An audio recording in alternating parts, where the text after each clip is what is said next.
Hello everyone, welcome to my channel. आज हम इस वीडियो में मोनोहाइड्रिक एल्कोहल्स के इंपॉर्टेंट केमिकल रिएक्शंस को डिटेल में डिस्कस करेंगे।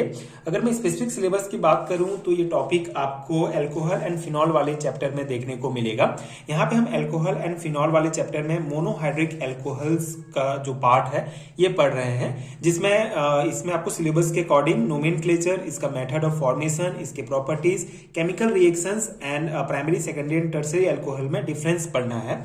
तो मोनोहाइड्रिक अल्कोहल का बेसिक कॉन्सेप्ट, इसका nomenclature, method of formation and physical properties पिछले वीडियो में मैंने डिटेल में समझाया है। आप प्लेलिस्ट चेक कर सकते हैं, डिस्क्रिप्शन बॉक्स में आपको लिंक मिल जाएगा।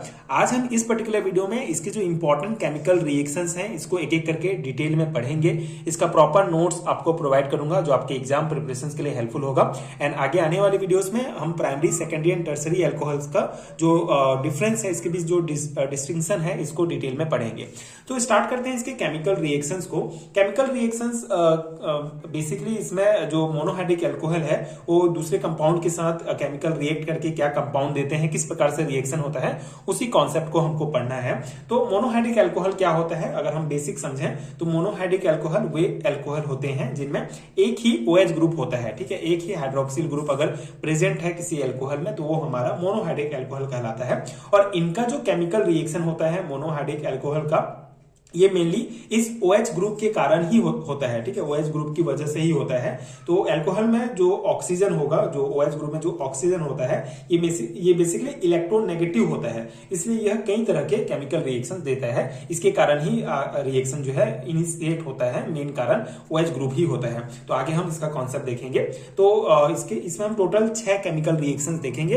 पहला है हमारा रिएक्शन विद इलेक्ट्रोपॉजिटिव मेटल। ठीक है, तो मोनोहाइड्रिक अल्कोहल को जब हम इलेक्ट्रोपॉजिटिव मेटल्स के साथ रिएक्ट कराते हैं तो क्या कंपाउंड प्राप्त होता है, किस प्रकार रिएक्शन होता है, इसको समझते हैं। तो उससे पहले इलेक्ट्रोपॉजिटिव मेटल क्या होता है। तो इलेक्ट्रोपॉजिटिव मेटल बेसिकली वे मेटल होते हैं जो आसानी से इलेक्ट्रॉन्स जो है वो दे देते हैं। ठीक है, अपना इलेक्ट्रॉन खो देते हैं और पॉजिटिव आयन कैटायन बना लेते हैं। ठीक है, इनको इलेक्ट्रोपॉजिटिव मेटल्स कहा जाता है।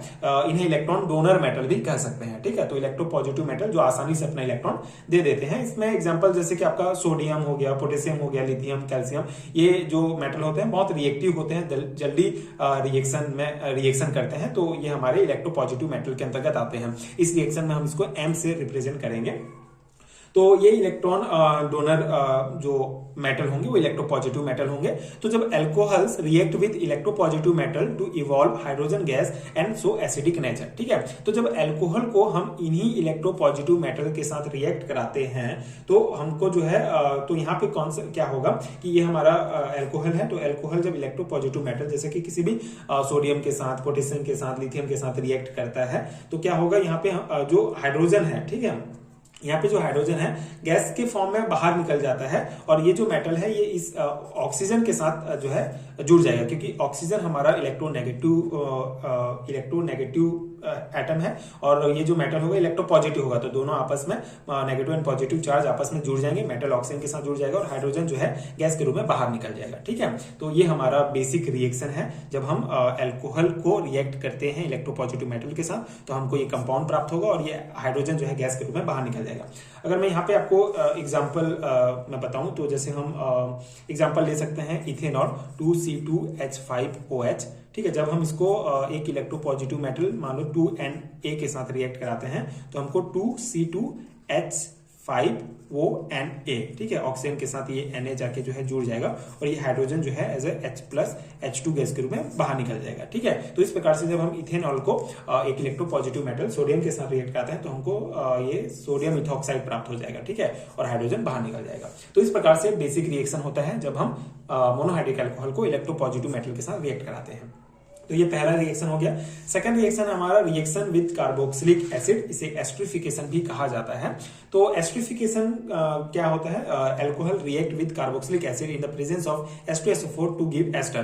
तो बेसिकली यहाँ पे जब अल्कोहल को कार्बोक्सिलिक एसिड के साथ हम H2SO4 के प्रेजेंस में अगर रिएक्ट कराते हैं तो हमको एस्टर प्राप्त होता है। एस्टर हमारा एज अ मेन प्रोडक्ट प्राप्त हो रहा है, इसीलिए इस रिएक्शन को एस्टरिफिकेशन भी कहा जाता है। ठीक है, यहाँ पे जो H2SO4 है ये एसिड कैटलिस्ट की तरह यहाँ पे यूज होगा। और ये जो रिएक्शन होता है रिवर्सिबल रिएक्शन होता है। तो यहाँ बेसिक रिएक्शन आप देख सकते हैं, जब इथेनॉल को हम एसिटिक एसिड के साथ रिएक्ट कराते हैं तो हमको इथाइल एसीटेट प्राप्त होगा। सिंपल सा रिएक्शन है ये। बेसिकली C2H5 जो है ये ऑक्सीजन के साथ जाके जुड़ जाएगा और यहाँ पे हमारा OH और ये H जो है H2O के रूप में बाहर निकल जाएगा। ठीक है, फिर इथेनॉल को जब हम क्लोरोएसिटिक एसिड के साथ रिएक्ट कराते हैं तो सेम रिवर्सिबल रिएक्शन है। यहाँ से H+ जो है बाहर निकलेगा और OH और H जो है H2O के रूप में बाहर निकल जाएगा और ये हमको इथाइल क्लोरो एसीटेट प्राप्त होगा। ठीक है, तो ये सिंपल सा रिएक्शन है। जब अल्कोहल को कार्बोक्सिलिक एसिड के साथ H2SO4 के प्रेजेंस में हम रिएक्ट कराते हैं तो हमको इस प्रकार से एस्टर प्राप्त होता है। इसीलिए ये एस्टरिफिकेशन इस रिएक्शन को कहा जाता है और ये इसके बेसिक रिएक्शंस हैं। ठीक है, तो ये हमारा सेकंड कंप्लीट हुआ। थर्ड है हमारा रिएक्शन विद एसिटाइल क्लोराइड। ठीक है, इसे एसिटाइलेशन भी कहा जाता है। तो इसका कॉन्सेप्ट क्या है? बेसिकली इसमें अल्कोहल जो है एसिटाइल क्लोराइड के साथ रिएक्ट करता है और एस्टर बनता है। इस रिएक्शन को एसिटाइलेशन रिएक्शन कहते हैं क्योंकि इसमें जो एसिटाइल ग्रुप होगा, ठीक है, CH3CO जो ग्रुप होगा एसिटाइल ग्रुप, वो अल्कोहल के साथ जुड़ जाता है, इसलिए इस रिएक्शन को एसिटाइलेशन कहा जाता है। तो ये हमारा एसिटाइल क्लोराइड है, CH3COCl। ये एसिटाइल क्लोराइड को जब हम अल्कोहल के साथ रिएक्ट कराते हैं तो Cl और H आपस में जुड़ जाएंगे और HCl के रूप में बाहर निकल जाएंगे और CH3CO और OC2H5 जो है एथाइल एसीटेट बनाएगा। ठीक है, तो इस प्रकार से ये रिएक्शन भी कंप्लीट होगा हमारा। तो ये भी सिंपल सा रिएक्शन है, अल्कोहल को एसिटाइल क्लोराइड से रिएक्ट करके हम एथाइल एसीटेट प्राप्त करते हैं। फोर्थ रिएक्शन है हमारा रिएक्शन विद एसिटिक एनहाइड्राइड। ठीक है, तो ये एक बहुत इंपॉर्टेंट रिएक्शन है, इसका मैकेनिज्म भी हम डिटेल में समझेंगे। तो यहाँ पे जो एसिटिक एनहाइड्राइड होता है ये क्या है? तो एसिटिक एनहाइड्राइड बेसिकली इसमें दो एसिटिक एसिड मॉलिक्यूल होते हैं, मतलब कि दो एसिटिक एसिड के डिहाइड्रेशन से एसिटिक एनहाइड्राइड बनता है। इसका जो नॉर्मल फॉर्मूला होगा हमारा एसिटिक एसिड का ये CH3CO, मतलब एसिटिक एनहाइड्राइड का फॉर्मूला CH3CO 2O होगा। ठीक है, मतलब कि दो जो है एसिटिक एसिड मॉलिक्यूल से मिलकर ये बनेगा। ये स्ट्रक्चर आप मेनली दे सकते हैं, ये एसिटिक एनहाइड्राइड का स्ट्रक्चर है जिसमें दो एसिटिक एसिड आपस में जुड़े हुए हैं और ये हमारा एसिटिक एनहाइड्राइड बनता है। तो इस रिएक्शन में बेसिकली जब अल्कोहल को ROH को एसिटिक एनहाइड्राइड से रिएक्ट कराते हैं तो हमको एस्टर और एसिटिक एसिड प्राप्त होता है। पिरिडीन एज अ कैटलिस्ट यहाँ पे यूज होगा। ये बेसिक रिएक्शन है। जब हम यहाँ पे एसिटिक एनहाइड्राइड को अल्कोहल के साथ पिरिडीन कैटलिस्ट की उपस्थिति में रिएक्ट कराते हैं तो हमको एस्टर और एसिटिक एसिड प्राप्त होता है। अब यहाँ पे इसका मैकेनिज्म हम डिटेल में समझते हैं। उससे पहले पिरिडीन क्या है ये देखते हैं। तो पिरिडीन बेसिकली एक कैटलिस्ट है, कैटलिस्ट की तरह यूज होता है। इसका मेन काम क्या होता है कि बेस की तरह जो H+ होगा रिएक्शन में उसको रिमूव करेगा और HCl या एसिड को न्यूट्रलाइज करता है एंड रिएक्शन को स्पीड अप करता है, स्पीड बढ़ाता है। तो ये पिरिडीन एक इंपॉर्टेंट कैटलिस्ट है जो इस रिएक्शन में यूज होता है। इसका मैकेनिज्म हम समझते हैं। तो मैकेनिज्म भी इसका इजी है, बहुत सिंपल सा कॉन्सेप्ट है। जो एसिटिक एनहाइड्राइड होता है इसमें दो कार्बोनिल कंपाउंड, ठीक है, C++O होता है, वह इलेक्ट्रॉन डेफिशिएंट मतलब कि इलेक्ट्रोफाइल होता है। ठीक है, एंड यहाँ पे जो पिरिडीन है, यहाँ पे आप देख सकते हैं इसमें नाइट्रोजन पर लोन पेयर होता है, मतलब कि ये न्यूक्लियोफाइल होता है। तो ये कार्बन पर जो है जुड़ जाता है जिससे कार्बन और ज्यादा इलेक्ट्रोफाइल बन जाता है, जिससे अल्कोहल जो है आसानी से अटैक कर पाएगा इस पर। तो पिरिडीन क्या करेगा, सबसे पहले यहाँ पे इस रिएक्शन को एक्टिवेट करेगा। उसके लिए इसके लोन पेयर है इस पे, तो ये न्यूक्लियोफाइल है और ये इलेक्ट्रोफाइल है, कार्बन से आकर जुड़ जाएगा जिससे ये रिएक्टिव जो है ये रिएक्शन एक्टिवेट हो जाएगा, जिससे फिर ये जो हमारा अल्कोहल है ROH वो आसानी से इसके साथ आके जुड़ जाएगा। अब यहाँ पे एसिटिक एनहाइड्राइड में बेसिकली आप देख सकते हैं दो एसिटाइल ग्रुप होते हैं। तो जब अल्कोहल यहाँ पे अटैक करेगा, जब अल्कोहल इस एसिटिक एनहाइड्राइड पर अल्कोहल अटैक करता है तो कार्बोनाइल बॉन्ड जो है वो टूट जाएगा। ठीक है, जिससे मॉलिक्यूल जो है रीअरेंज हो जाते हैं और इस स्टेज में जो हमारा ग्रुप होगा, एक साइड का जो ग्रुप होता है एसिटाइल ग्रुप, वो अलग हो जाता है CH3CO के फॉर्म में। ठीक है, तो यहाँ पे अल्कोहल यहाँ पे अटैक करेगा, पिरिडीन सबसे पहले जो है एक्टिवेट करेगा, फिर अल्कोहल अटैक करेगा जिसको यहाँ पे दिखाया गया है। तो यहाँ पे ये हमारा एक रीअरेंज होगा पूरा मॉलिक्यूल और इसके कारण एक हमारा एसिटाइल ग्रुप अलग हो जाएगा CH3COO- के रूप में, और ये जो है आगे फिर H+ के साथ जो है जुड़कर एसिटिक एसिड बना लेता है। ठीक है, अब यहाँ पे एक प्रोसेस हुआ। उसके बाद सेकंड में क्या होगा, पिरिडीन एक्टिवेट कर रहा है तो इजीली जो है यहाँ से निकल जाता है और जो ये हमारा अल्कोहल है ये रिएक्ट करेगा यहाँ पे।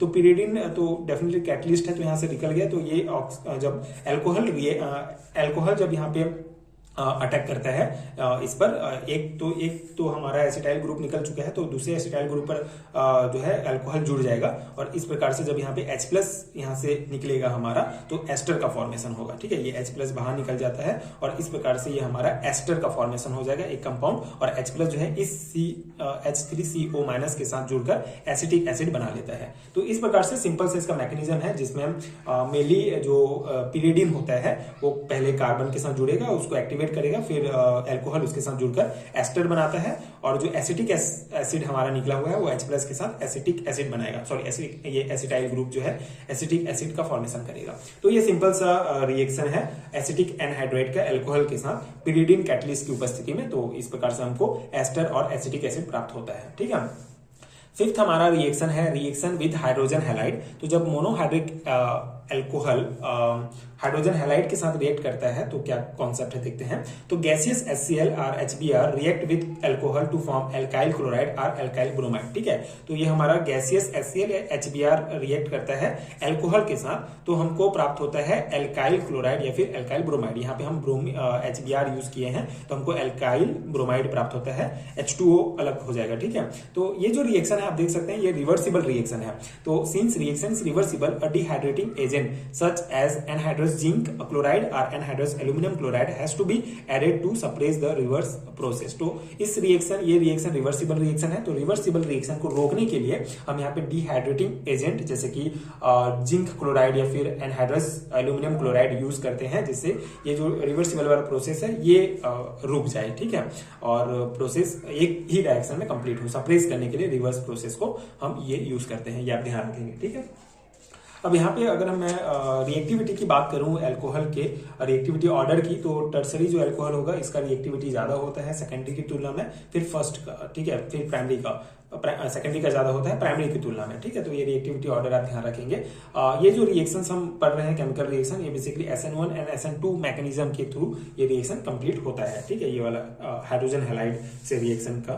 6 हमारा केमिकल रिएक्शन है रिएक्शन विद कंसंट्रेटेड H2SO4, इसे डिहाइड्रेशन प्रोसेस भी कहा जाता है। तो डिहाइड्रेशन क्या होता है, बेसिकली वह रिएक्शन होता है जिसमें कंपाउंड से वाटर निकलता है, उसे डिहाइड्रेशन कहा जाता है। तो alcohol on heating with concentrate H2SO4 undergoes dehydration to form alkene beta elimination. ठीक है, तो इसमें इस रिएक्शन में क्या होगा, जब मोनोहाइड्रिक अल्कोहल को जैसे इथेनॉल को हम जब इथेनॉल को हम हीट करते हैं, गर्म करते हैं, तो कॉन्सेंट्रेट H2SO4 के साथ जब इसको बेसिकली गर्म किया जाता है तो डिहाइड्रेशन रिएक्शन होगा, और यहाँ से जो है हाइड्रोजन और OH जो है बाहर निकल जाएंगे H2O के फॉर्म में, और डबल बॉन्ड का फॉर्मेशन हो जाएगा कार्बन बॉन्ड के बीच में, और एल्कीन का फॉर्मेशन होता है। ठीक है, इस रिएक्शन में तो कॉन्सेंट्रेट H2SO4 के साथ जब मोनोहाइड्रिक अल्कोहल रिएक्ट होगा तो हमको एल्कीन प्राप्त होगा। ठीक है, अब यहाँ पे भी basis of stability of carbocation के बेस पर यहाँ पे स्टेबिलिटी दिया गया है कि जो टर्सरी अल्कोहल का कार्बोकेटायन जो है वो ज्यादा स्टेबल होगा सेकेंडरी का, फिर उसके बाद प्राइमरी का। तो ये आप ध्यान रखेंगे स्टेबिलिटी ऑर्डर। बाकी मेन रिएक्शन यही है, कॉन्सेंट्रेट H2SO4 के साथ डिहाइड्रेशन वाला रिएक्शन होगा, मतलब कि यहाँ से वाटर मॉलिक्यूल बाहर निकलेगा तो हमको एल्कीन प्राप्त होगा। ठीक है, तो ये हमारे इंपॉर्टेंट केमिकल रिएक्शंस हैं जो आपके सिलेबस में दिया गया था। मोनोहाइड्रिक अल्कोहल का बेसिक कॉन्सेप्ट है। आई होप कि आपको समझ में आ गया होगा, ये नोट्स आपके एग्जाम प्रिपरेशन के लिए हेल्पफुल रहा होगा। यहाँ से देखकर आप नोट्स बना सकते हैं। इसके अलावा अगर आपको PDF हैंड रिटन नोट चाहिए, ये सभी का PDF फॉर्म में, तो उसको भी आप डाउनलोड कर सकते हैं। नीचे डिस्क्रिप्शन बॉक्स में आपको PDF स्टोर का लिंक मिलेगा, वहां से आप जो है डायरेक्टली PDF लेकर अपने एग्जाम की प्रिपरेशन कर सकते हैं। एंड अगर वीडियो हेल्पफुल है तो आगे की वीडियोज देखने के लिए आप चैनल के साथ जुड़े रहिए। Thank you so much for watching.